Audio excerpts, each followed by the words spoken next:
Tonight's episode of the Sunday Night Talk is up and ready. What a week it's been in this country. More sports and a presidential election. Whew, oh boy. We dive into it all. Week 9 in the NFL, some surprises. But this week on the talk, we give it our presidential seal. It's the middle of the NFL season. Therefore, it's time for the midterm awards. See who's up, who's down, who should quit. We figure it out. But that's not all. This week on the show, we rank the top movie presidents. We rank them, we put them in a bracket, and we find out who's the best. Or should I say, who wins the election? Who gets the vote? You got to listen to that. Week 9 in the NFL. Myself, Omar Carmona, games. Check it out right now.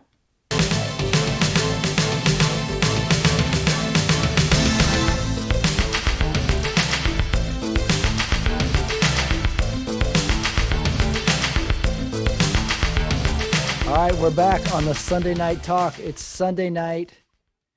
We're wrapping up. Actually, we haven't wrapped up the Sunday night game. We gave up on it, so we just decided to start recording early, which I think was the best call to make. It's usually been our thing. We start, talking about it, logging on. I've read about the 2-minute warning and kind of let, everything wind down, but it doesn't it seems like it's totally pointless at this, at this hour to be waiting for this game to end. Yeah. It's kind of weird. We're the exact opposite of the election this week. We're like, let's call it early. We're good. Yeah. No need to count anything. We know what's going on with this game. Third quarter. Let's just start it up. Sounds good. Omar Carmona with me as usual on another Sunday in the NFL. Pretty good week. Some surprises, I thought. Some consistencies. Interesting. Another interesting week. Yeah, we're halfway through the season, 1 week further than halfway through the season.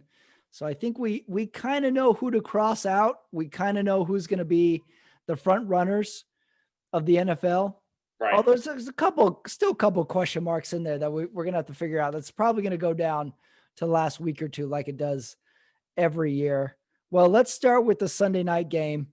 And let's devote all of 4.5 minutes to it. We had New Orleans at Tampa Bay. Couple story points. We had Antonio Brown's debut. We had a current battle for the all-time touchdown leader, head-to-head, quarterback versus quarterback. Okay. Breeze versus Brady. And since it's such a blowout, I'm just wondering, do you think Tom Brady is bummed out and it's shown in his performance because Trump lost? We think he's a secret Trump fan. I don't think we ever know, but I think he was a secret Trump fan. I think if you pay close attention, he's an out and open Trump fan without him ever having to say it. So maybe he's sad this week. Maybe he had a rough week. Maybe it just wasn't the week to mess with Tom Brady. Okay. Yeah, could be. He looked lost in all angles out there. Look at these numbers. 22 of 38 as of right now. 22 of 38, 209 yards, 3 interceptions, no touchdowns. Bad ones too. Couple just throw up for grabs interceptions. They just got a field goal to make it 38-35. So just a dud of a game. But what's interesting about these Buccaneers is that they're 6-2 at this point, and obviously they're going to fall to 6-3. But this is not the kind of performance a 6-2 team gives you at this time of the year. So I think this just goes into what we talked about earlier on in the year. I think this year is completely wide open. Just completely wide open. I don't think they're aside from the Chiefs that are going to be there at the, playing it for sure the last weekend of January at least. Who knows who's going to be representing both conferences in the Super Bowl? Yeah, this will be I agree, like kind of a speed bump in their record, and they can definitely bounce back. Here's a couple things I always like in a blowout. I always like listening to how the announcers handle it, how they try and keep keep viewers tuned in. Like at one point, Al Michaels and Chris Collinsworth are like, it's 28-0. And they're like, well, Brady was down 28-3 in the Super Bowl. So stick around, everybody. And then they gave up on the Brady angle. And they said, like, what do you say, Chris? Why don't we replay the Notre Dame Clemson overtime for the second half? And part of me was like, yeah, I'd watch that again. Which was a great game, by the way. Yeah, that was first college game I've been really into. That was the first college game all year that I saw. Yeah, I think I'm in the same boat as far as watching the entirety of the thing and then actually like rooting for it, but no, not even that. Looking forward to it. It was going to come on that evening and it was about noon. I was like, oh, I got a great game to watch later today. I was actually looking forward to the college game. Also like this in a blowout, there's a point where the Tampa Bay guy tackles Kamara for no gain and he jumps up and starts celebrating. Like it's 28-0. You tackled him for no gain. And it looks like a Jameis Winston got out there. Yeah, that was my other hope is, are we going to see some Jameis Winston garbage time? He's out there. All right. Well, maybe some Jameis Winston stats. But I think we could definitely move on from this game. It was just a dud of a game. Not much to look at. And it was from the very beginning. I think they raced out to a 21-0 lead just right off the bat. So there was really not a whole lot to see here today. Nothing at all. It's a totally skippable game. Ironically, remember they flexed the Vegas Tampa Bay game from Sunday to the mid-afternoon game a few weeks ago. Could have done the same thing to this game this week. The only other note I had is I noticed this on Bruce Arians. He wears his microphone or whatever the coaches have. He wears it across his chest, like some sort of kind of like the fanny pack like kids wear. I've never seen a coach wear the microphone pack like that. Really unusual. It's pretty neat. Well, let's go on to, since it is a special week, we have a extra addition to the show this week. We had the election this week. We have a new president, but I thought it would be a little fun to have our own little presidential bracket from presidents in movies. Let's do this one. I worked up a little bracket. We got 8 contenders, working our way to see who the best movie president is. And I'm going to start us off with a little round 1 and we'll progress throughout. Okay. Here's my round 1. In the number 1 seed goes to James Marshall. That is from Air Force One, 1997. That's Harrison Ford. He is the number 1 seed. That's a movie that's 78% on Rotten Tomatoes, by the way. Going up against the number 4 seed in President Jack Neal, played by Ronnie Cox. 4 seed. That's from the movie Murder at 1600 from 1997. Yeah, I remember that. 33% on Rotten Tomatoes. I think that's an underrated Wesley Snipes movie. I enjoyed that movie. Very underrated Wesley Snipes movie. Not a bad movie. However, a very fetching Diane Lane in that movie too. Right, but I'm gonna say I think it's a deserving Harrison Ford at number 1, and I just think right now, at least in these early rounds, he is by far cut above every other presidential actor. That Harrison Ford, that Air Force One, that line at the end, "Get off my plane." That was just classic. So this is an easy one for me. Harrison Ford, easily. Let's go into what's your criteria for the win? Is it line in the movie time, action, presidential awareness? How are you determining the winner of these brackets? Who just looks more presidential? How about that? Okay. Who seems more presidential? Okay. I will not fight you on that. I agree. That is not an upset at all. James Marshall wins his bracket. Let me pencil him in. Okay. On the other side of the bracket, the Mid-Atlantic Division, we have the number 1 seed goes to President Tom Beck or President William Cabot. This goes to Morgan Freeman because he's the president in 2 different movies. Right. Deep Impact and The Sum of All Fears. Both movies, let's see, Deep Impact, 1998, 45% on Rotten Tomatoes. The Sum of All Fears, 2002, surprisingly 60% Wait, on Rotten Tomatoes. Morgan Freeman wasn't the president in Sum of All Fears. He was. No, he was not. Really? I looked him up. He wasn't? Who was he? He was the secretary. The president, it was President Cabot. I'll look this up. But All no, right. he was like the Secretary of Defense or something like that. He was the one that recruited Ben Affleck to report directly to the president, who is played by the other guy. Oh, this changes everything. All right, you look it up. I'm going to give you his number 4 seed opponent. let me.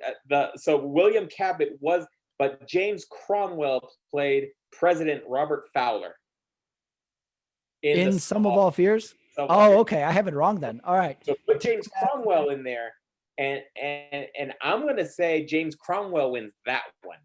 He was. Oh, you're adding James Cromwell into the bracket?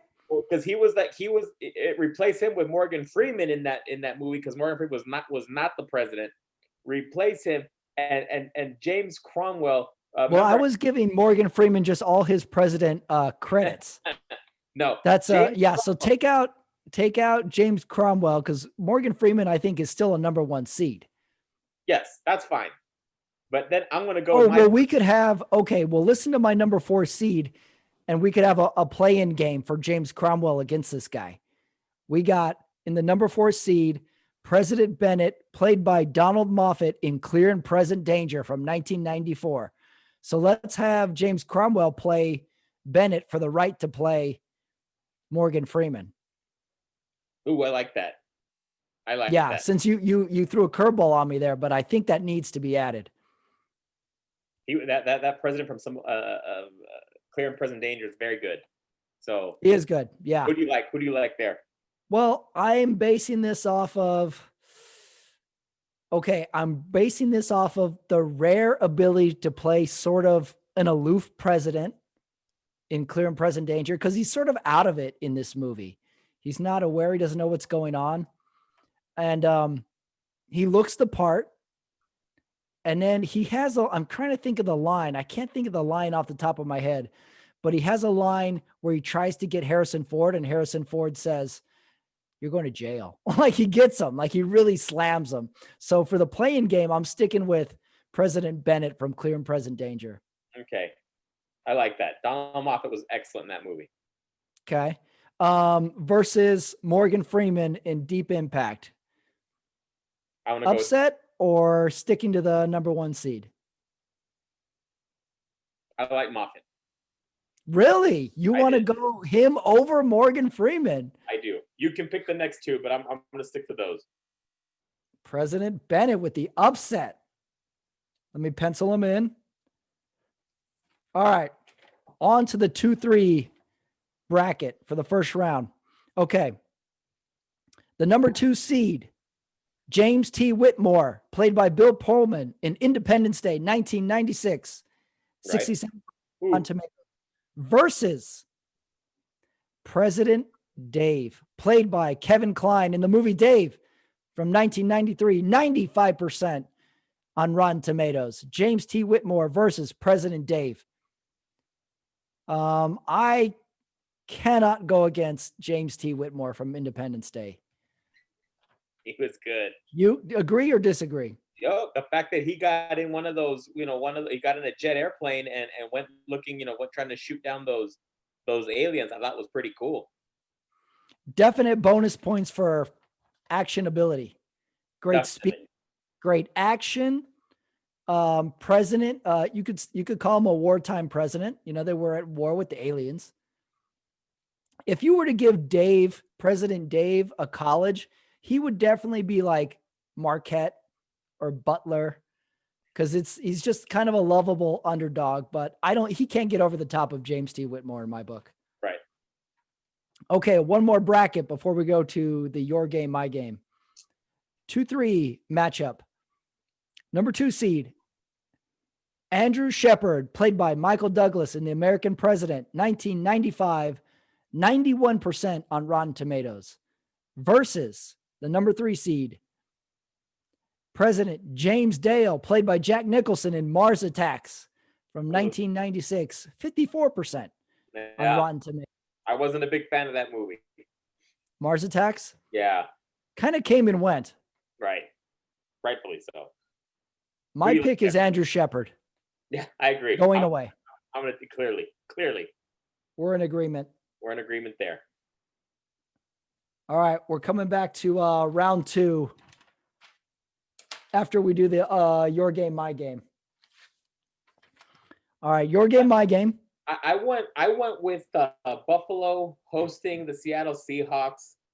You know, the big knock on Buffalo the last few years has been, you know, they've shown promise, you know, under the Belichick, you know, reign in the NFC East. And but even on the years they show promise, they get to a big opponent and they just can't seem to get that big win. And so this is one of those games where in years past they've been expected to lose, right?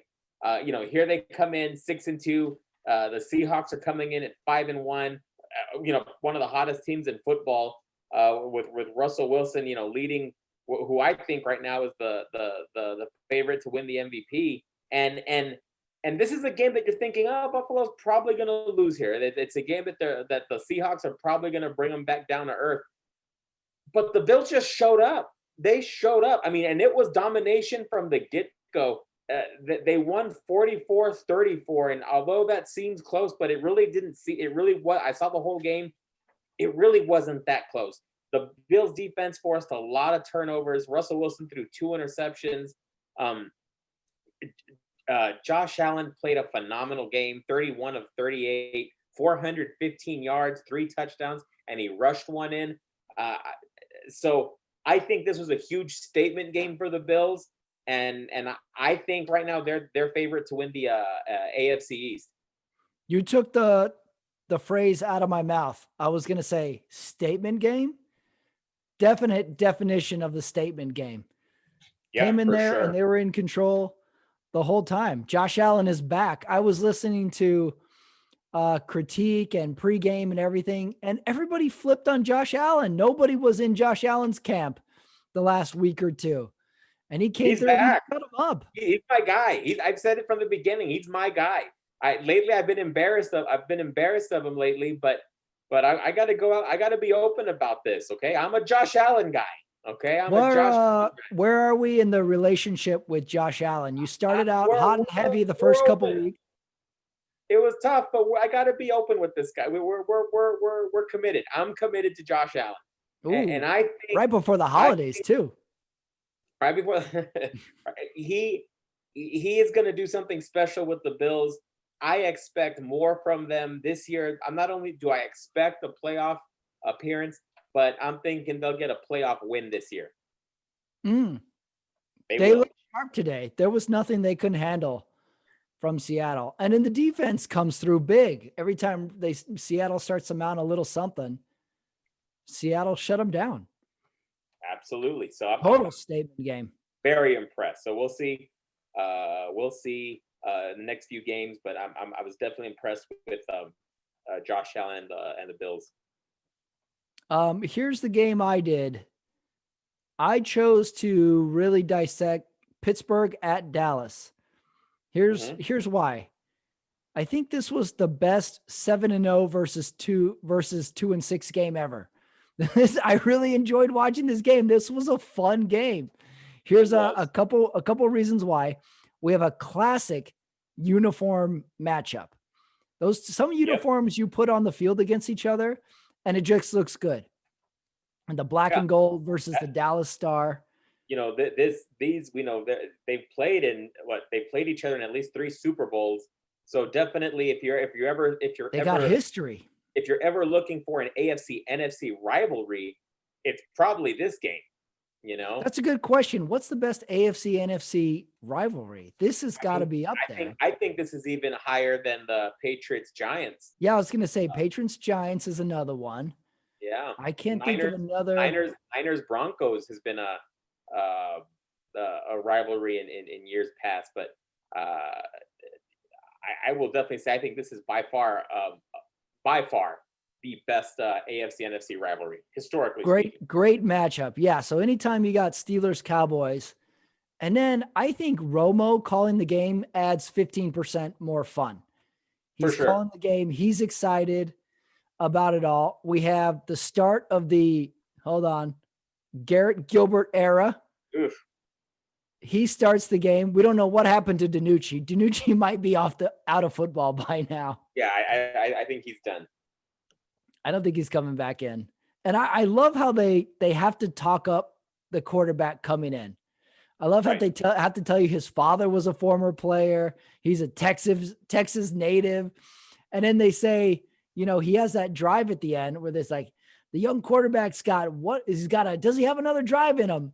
They turn the ball over. Somehow they get the ball back and he's got one more shot.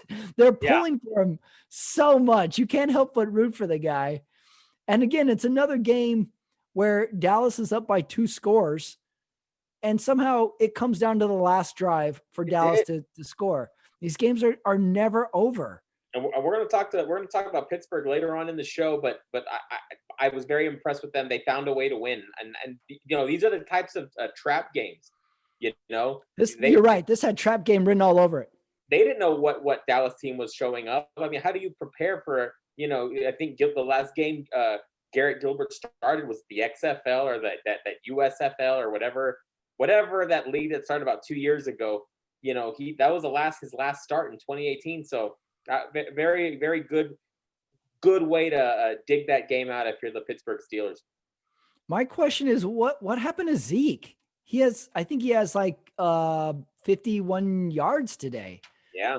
Is Zeke not good anymore, or is the line beat up? How come they don't help anything out with Zeke? Pollard had more yards. Yeah, 57 yards. He was the leading rusher. So it was definitely a good game to watch. 24-19, Steelers beat the Cowboys. I wonder if watching the game, Romo could just be their offensive coordinator. I'm watching that last drive, and he's calling the plays that they should run, and they're not running them. And then they do one of his plays like you should have been doing that 3 plays earlier. They're giving it to you. Run the outs, the 7-yard outs. Save your time. And then he made a really good point where the Steelers have the ball. They're in the Dallas red zone, and they decide to go for it on 4th down instead of kicking the field goal. And Romo calls it perfectly. He's like, no, that one guy blocked a field goal already. He got through. It's better to just take the 4th down, save the time. And it totally made sense. He does this all on the fly. Now I'm thinking, Romo, just be the offensive coordinator now. That's good. Dallas. That's good. He knows so yeah, I thoroughly enjoyed Pittsburgh versus Dallas in so many ways. Take the records out of the equation. Game. It was a really fun there game. were some decent games. Broncos made their game interesting at the end. It was Broncos at Falcons, 34-27 Falcons. Hey, Falcons are showing some life. I'm not saying they're going to make the playoffs, but sometimes these coaching changes, they have a funny way of really changing things around. And it looks like the Falcons may be responding, although the Broncos made it interesting at the end. Wait, are you telling me you haven't written off the Falcons? I have them written off. Yes. So the Falcons are written off, but what do you think? They can salvage an 8-8 season? What are you thinking they're doing? I don't know, but maybe they'll give this coach, it's Raheem Morris. Maybe they give him a look as it changing that title from interim to their permanent head coach, their full-time head coach. So I don't know, but I do like what I'm seeing from them. Move on other games. You had the Bears at Titans. Did you get a chance to catch this one? Because I swear the Bears team, they may be 5-4. They just don't look good to me. They don't move the football, and all they do is depend on their defense. But once you put on a few points on them, and if your offense is not moving the ball and that defense spends way too much time out on the field, it's a recipe for a disaster. And so The Titans go to 6-2. I don't like the Bears. How about you? Well, we correctly wrote the Bears, predicted the Bears would be the biggest fall apart when they were three At and 5-1, one. right? When they were 5-1. Yeah, we predicted the fall apart. My entire watching of this Bears game was through text messages from my own brother who lives in Chicago. And his text messages are, Bears suck. I'm turning this off. Bears suck. He's totally despondent. And then I even offered to him, I was like, hey, do you want to come on the show tonight and talk about the Bears? I thought it'd be fun. Never got back to me. Just stopped responding.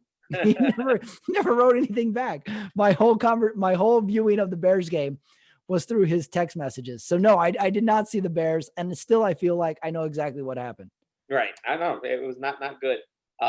Let's see. Moving on here. Ravens at Colts. Ravens 24-10. Colts. Battle of the 5-2s. Yeah, and Ravens got, but still, it's not the same Ravens team from last year. Would you agree? Lamar Jackson isn't having the same type of season. I don't know if you can chalk it up to the defensive coordinators are prepared for him better as opposed to the way they prepared for him last year. But he's just not as explosive. He's just not as dynamic as I think he was last year. And I don't know if it's a game plan, or I don't know if maybe he took a step back. Now he's 6-2. I mean, that's nothing to. And they won by 2 scores in this game. They're a very mysterious team. They don't look like they're kind of firing on all cylinders. And I'm watching the game, and I don't think Lamar throws the ball downfield at all. I'd have to watch the whole thing, but it's all check downs. It's all 8 yards. It's all screens. And then it's all him like running and making plays, which he does a lot, but he doesn't. And I'm thinking like, why don't they just put everybody in the box like it's a run every play? He's going to throw 8 yards. He's not going to pressure you downfield. Right. Yet the Colts are sort of just playing regular defense. So his stats are, and then here's the stats: 19 for 23, 170 yards. So not big passing numbers. And then there's the mysterious case of Phillip Rivers. So we watched Lamar and Mahomes, and they put the ball anywhere on the field effortlessly. Right. Rivers looks like he's throwing out his shoulder every throw. somehow he's made it this long. And he has that great tackle attempt. I don't know if you saw this on the interception or fumble, where he's going to tackle the guy and he falls down on his own. Phillip Rivers falls down on his own, can't tackle him. And they seem to have a camera on Phillip Rivers all the time on the sideline.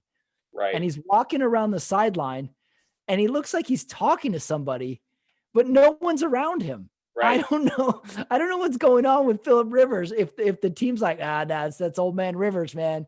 It's been a trademark. That's a trademark of Phillip Rivers. He just talks to himself on the sideline. And then that's another game where I think Indianapolis is up, and then Baltimore comes back and they win going away again. Speaking of games like that, the Panthers get up big on the Chiefs. That's another one. Yeah. But then, but that thing about the Chiefs is you get the feeling that no matter how big the opponent's lead is, it's not safe. And Patrick Mahomes is so good at just keeping his cool.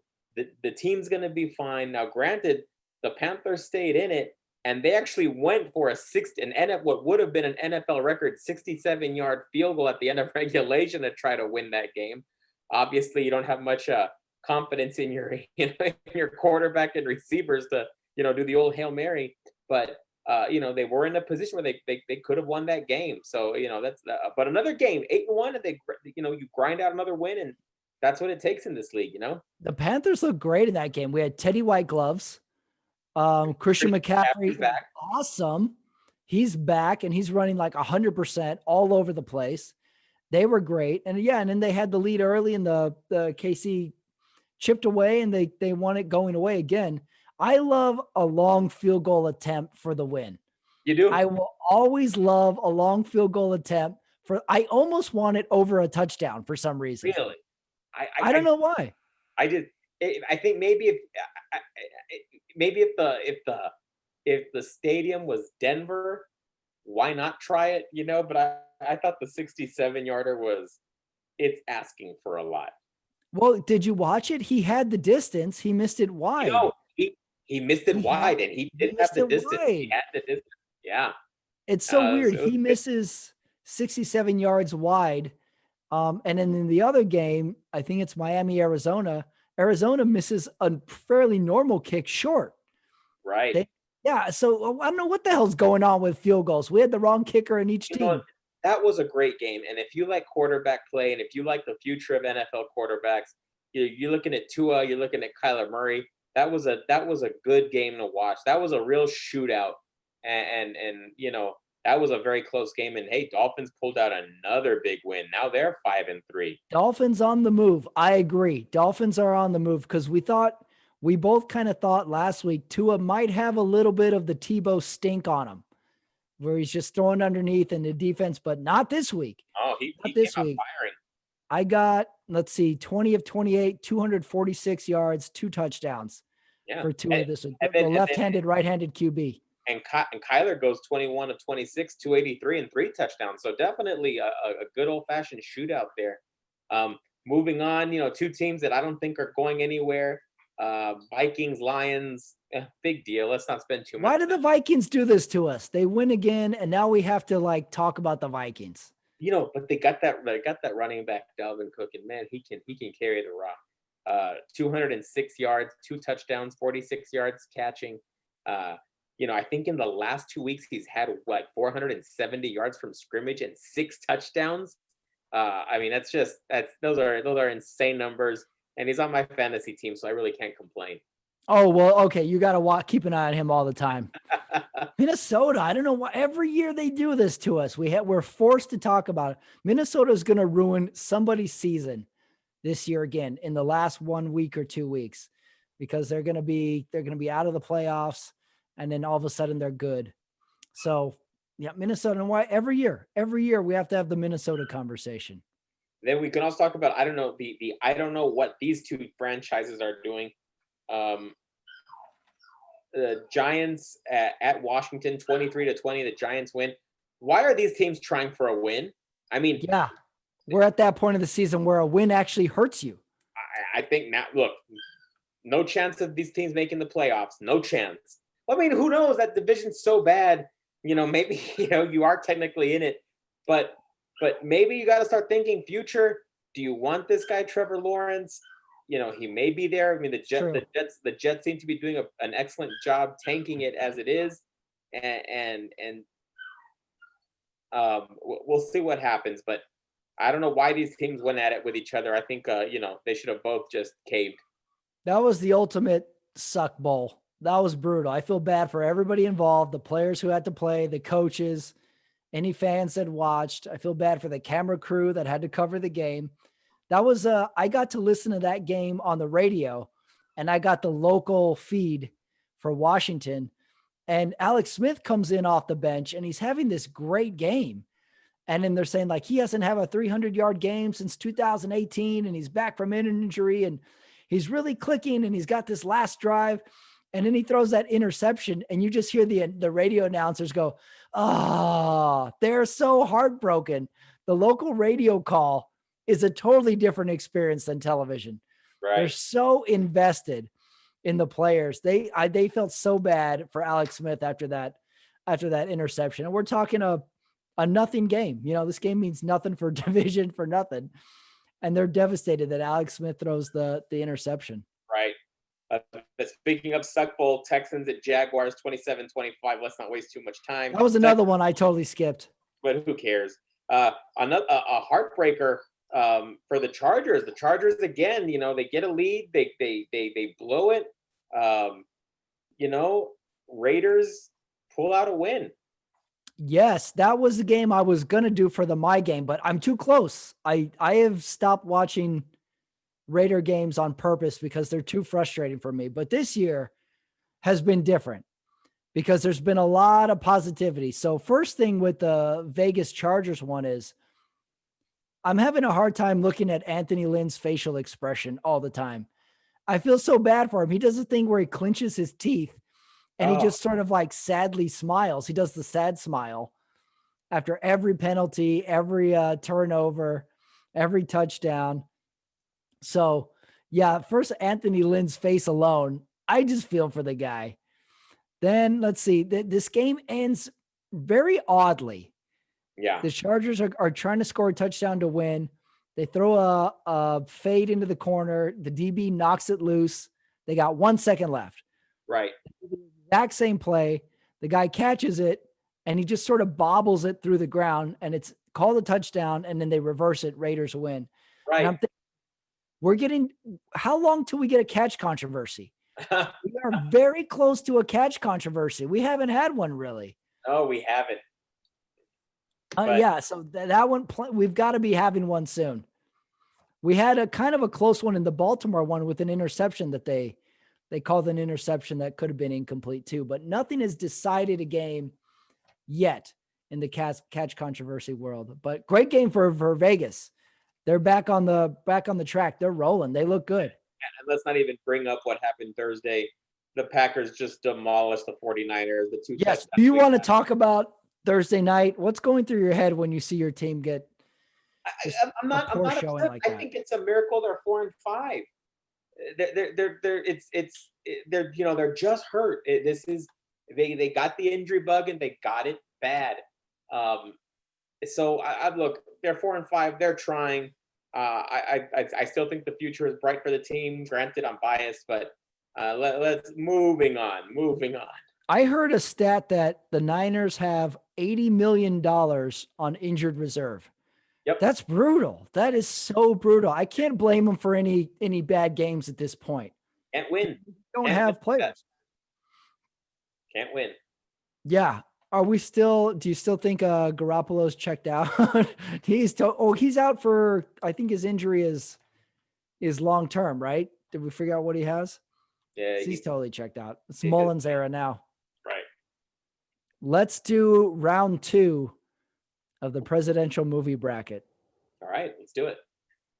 Round 2, number 1 seed versus number 2 seed. We have James Marshall, Air Force One, versus Andrew Shepard, the American president. Take me through your process. How are you judging these two presidents against each other? Again, I'm going to go with who makes me. If we are in a national crisis, which president do I feel most comfortable with? And it's Harrison Ford and Air Force One. Okay. He is going to save me from terrorists, a few miles up in the sky.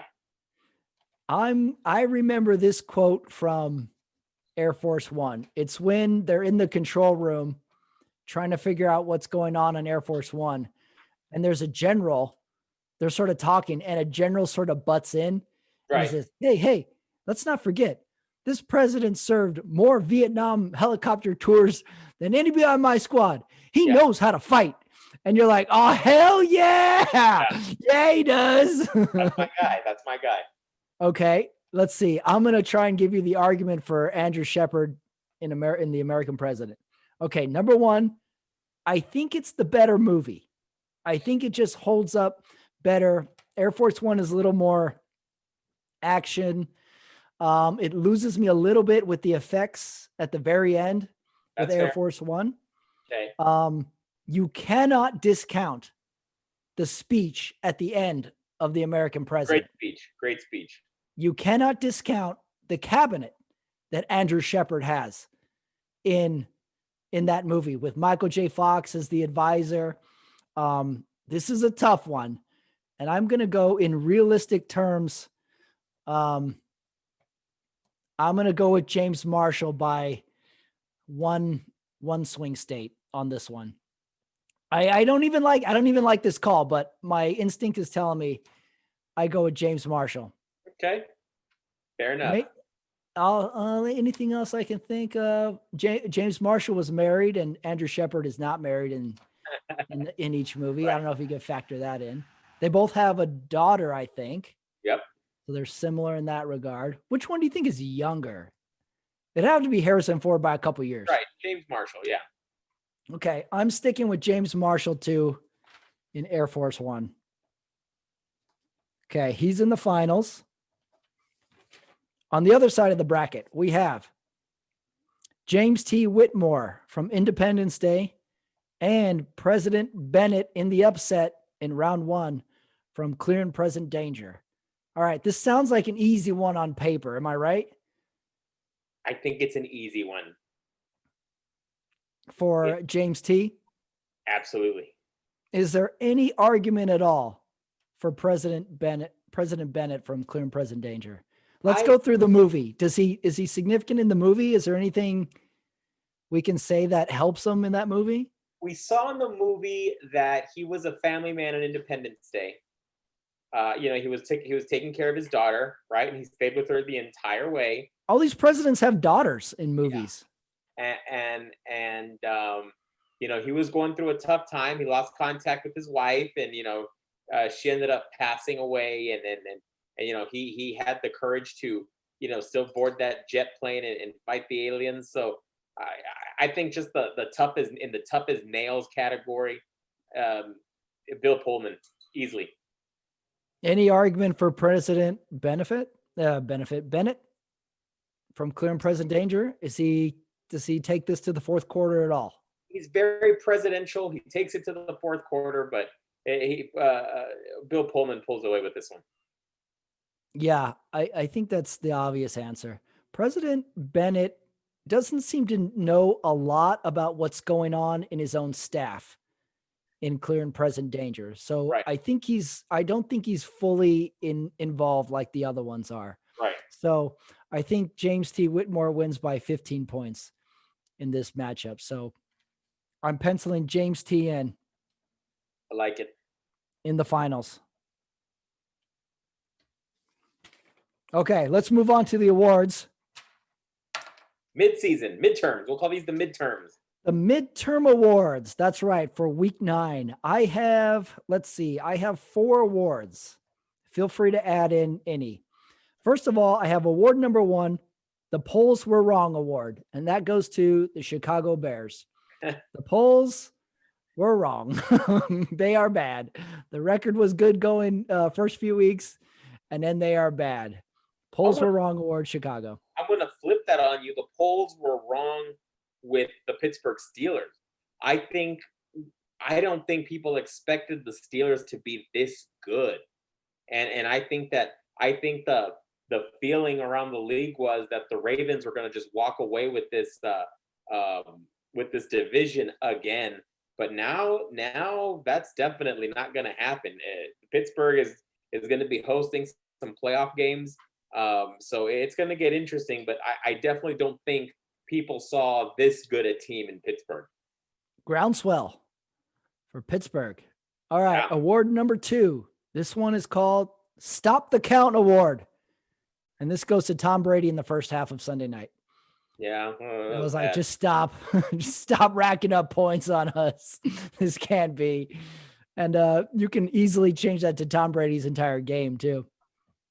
Yep, absolutely. And you know what? And mine's going to be, hey, look, the Jets didn't lose on today's date. They didn't lose on Sunday today. Granted, they have a Monday night game tomorrow, but stop the count. Jets did not lose on a Sunday today, this week. Yeah, that's true. You can say the Jets did not lose today. Right. Because they play tomorrow. Okay. Award number 3, Concede the Race Award. I have 3 nominees. Dallas, Washington, and the Jets. It's time to give up on this year and just reassess, try your best, but there's no real reason to go nuts in these games. I'm going to go with the Washington football team. The reason I think you have to give up is because, look, you've been kind of an embarrassment on the field last few years. Hasn't been good. There was that hope that 1 year where RG3 came out in his rookie year, just lit up the place, but never regained that, never caught, fire again. I think given that you're going to be coming up with a new logo pretty soon, a whole new image that you're trying to, throw out there to the rest of the league, start from scratch. And I think you need a franchise quarterback. I think you definitely need Trevor Lawrence. So I think you need to be playing you need to go out there knowing we're going to get our butts kicked. We need a top draft pick. Concede the race, Washington the most, you say, huh? Mm-hmm. There's no, and also like, think of this like the Bernie Sanders Award.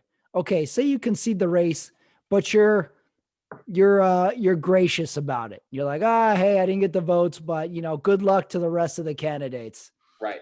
Think of it that way. There's no shame in planning for next year already. Okay, my last award. This one is called the Alaska Award.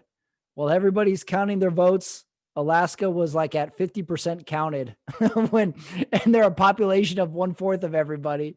They're just taking their time, but yet we still have to wait for them to finish. And that goes to the Vikings because now we have to sort of keep them in mind. What they're like, all right, well, what are the Vikings doing?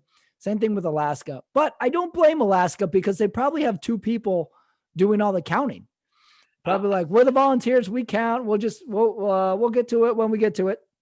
I'm going to go with the Dolphins only because they seem to be off of everyone's radar. Remember the knock on them last year was, are they tanking it to trade? Tank for Tua, were they? Yeah.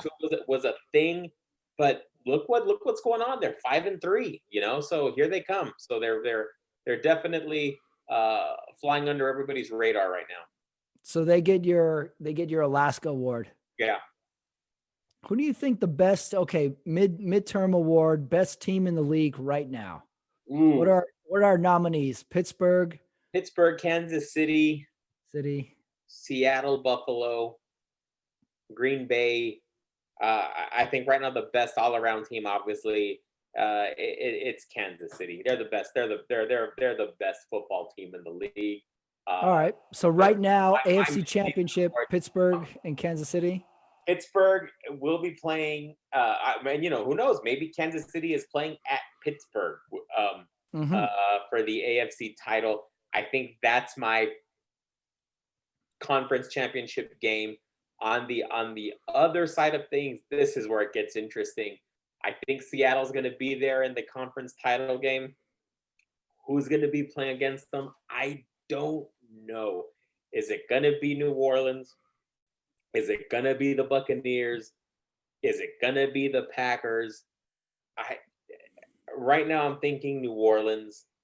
But my Super Bowl pick right now, if I had to make a pick, it is going to be I think we're looking at a possible Chiefs Seahawks Super Bowl. I like that. I would definitely like to see that matchup. Seahawks, Chiefs. I'll flip it. You zigged. I will zag. I will go Baltimore. I say they catch fire somehow and they run the table the second half of the season. And then NFC. Okay, we got the Pack.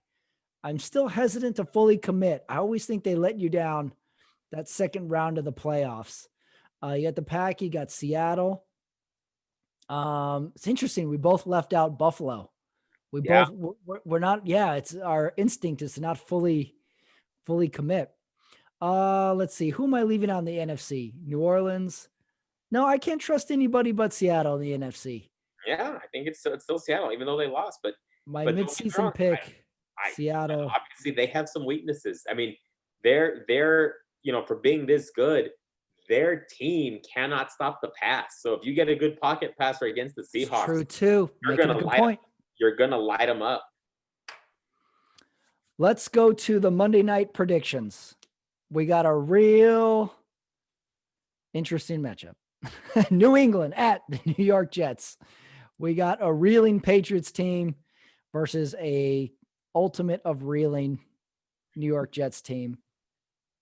In New York City, Patriots versus the Jets. I didn't even look up the spread. I didn't even want to see. I think again, it's Belichick. The Jets aren't going to lose. The Jets aren't going to beat a Belichick team. So this is going to be. I like New England, and I like New England big. Oh, big. I'm gonna take a flyer. I say the Tank Fest blows wide open on New England tomorrow night, and the Jets get their first win. It's ugly. It's everything. You're going to turn this game off. You don't care. And I say the Jets get their first win tomorrow night. Right, well, we'll see. Hey, Phil, speaking of midterms, we have some other things. Who would you say is the offensive player of the year at this point in the season? We're talking the mid-season awards. What do you think? Okay, offensive player. And that usually translates to MVP. Let's be realistic. Right. We're talking MVP. After this, it was Russell Wilson had it all but wrapped up last week. This week did not help. Who are the other ones? We got Mahomes. Although Mahomes has not given us the impressive season, maybe because we're so used to him being awesome. Being great. Absolutely. That we just take it for granted. Wilson, Mahomes, who's a running back? Roger, I haven't seen Roger. For some reason, I think nobody votes when it comes to a vote. I don't think anybody's going to vote for Rodgers. Running back, Dalvin Cook. Wow. Cook, right? What about Kamara? Is he eligible for? Kamara. Yeah, absolutely. Is his stats? I think the most dangerous player in football. It's always quarterback centric, the MVP. So you got that going for you if you're going to pick an MVP. Running backs, receivers rarely get it. I'm going to go with Kamara. Okay, that's fair. A lot of stats. I think the Saints could easily run the table the second half of the season. So I'm going to go with Kamara as my midseason MVP pick. How about your defensive MVP? Only one I can think to even talk about is Aaron Donald. Now, he's on a bad team, or he's on a team that isn't winning a lot. So that hurts him. I got one that may surprise you. I like TJ Watt out of Pittsburgh because he seems to make that whole defense a lot better. The linebackers are playing great. Minka Fitzpatrick is out there in the secondary, interceptions, fumble recoveries, deflections. I just think TJ Watt's making everybody better on that team. So he's definitely my defensive pick. Okay. We got a couple mid-season, midterm picks. How about, let's see. Oh, are you going to miss the CBS Sunday night movie? CBS is back to original programming now. I let them do the original programming.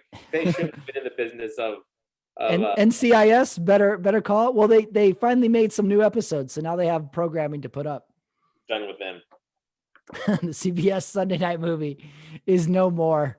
It had a run. It was going well. I was liking all their picks. What was your favorite movie of all the Sunday night movies? I mean, Clueless. Clueless would have been mine. I like Clueless. That's a good movie. Yeah, obviously my favorite of the movies that they did show. It's Old School by far. Oh, I forgot about Old School. That's a good movie too. Should we do the final matchup of the presidential movie bracket? Yep. In our final matchup of movie presidents, we have James. These guys both have the first names are both James. I just realized that. James Marshall from Air Force One and James T. Whitmore from Independence Day. All right, let's go over the movies. Independence Day versus Air Force One. Better movie, 67% on Rotten Tomatoes, Independence Day, 78% Air Force One on Rotten Tomatoes. But if I'm gonna have to watch one, I think I'm watching Independence Day. Really, I'm against you on this one. I'm an Air Force One guy. Really? Here's where James Marshall. Here's where Harrison Ford as James Marshall wins this one for me. Bill Pullman, his character could have checked. His character could. How do I want to say this? His character was facing something impossible. Those aliens were impossible to beat. Okay, he had no choice but to fight. I like James Marshall because he could have checked out. Remember, because they had that pod for him. Oh, the pod. That's right. He doesn't go in the pod. And he doesn't go in the pod. And he could have taken off. Now, granted, his wife and kid were still on that plane. But but he could have checked out and he didn't. He's a man's man. Get off my plane. James Marshall, Harrison Ford, Air Force One. My favorite movie president of all time. How about, here's an unanswerable. In the movie, do you think either of these presidents was in their first term or second term? I think that Bill Pullman's character was more rough around the edges, so I think he was a first termer. I would imagine Marshall was a second termer. Do they ever say? I don't remember. Do they say in either movie if they're in their second terms? I don't think so. So we're thinking they're both in their first terms. James Marshall may have been in his second term. James Marshall, second. Okay. So say James T. Whitmore is in his first term. How much does he win re-election by? You think he defeats the aliens, or they just give it to him? They just give him re-election. They're like, you get your second term. His approval rating is probably the highest any president has ever had in Independence Day. Yeah, definitely. All right, let's think about this. Between the two movies, if I have to watch one, I think Independence Day is more entertaining. I think there's a couple of slow spots in Air Force One in the middle.